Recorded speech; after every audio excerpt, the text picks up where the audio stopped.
Bapak, Ibu, Saudara, dan saya, setelah kita itu terima Yesus sebagai Tuhan dan Juru Selamat.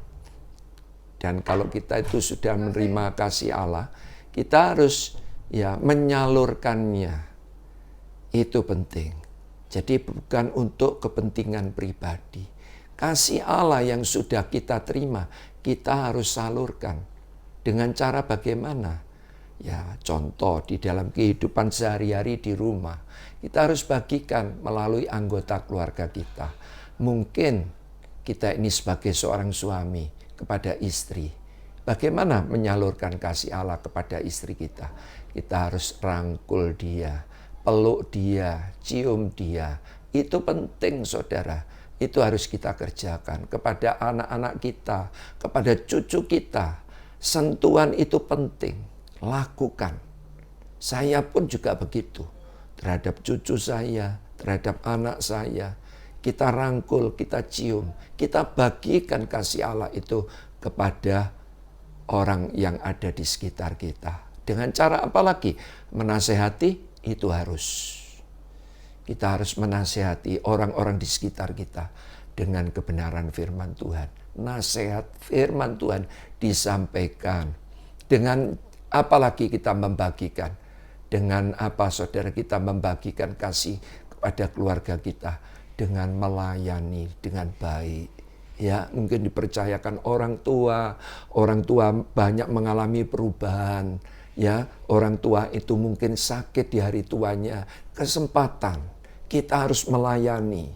Ya, itu harus kita kerjakan.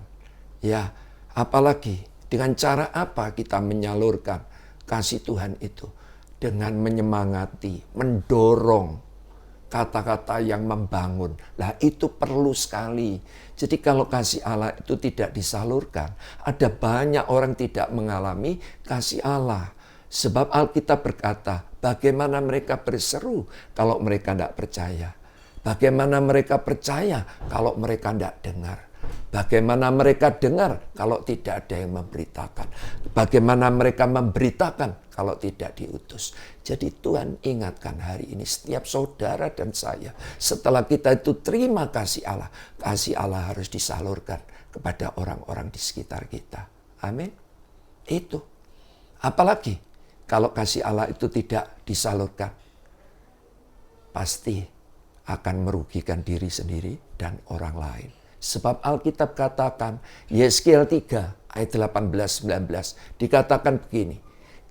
Jika aku berfirman kepada orang jahat, dan orang jahat ini pasti dihukum mati, dan engkau yang mengerti kebenaran tidak menasehati, tidak memberitahu tentang kejahatan orang ini dengan kebenaran firman, maka orang yang jahat ini tetap akan dihukum oleh karena kejahatan.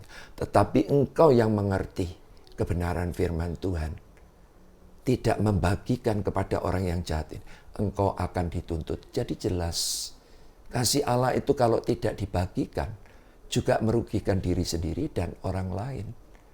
Hari ini Tuhan ingatkan, supaya kasih Allah itu dibagikan.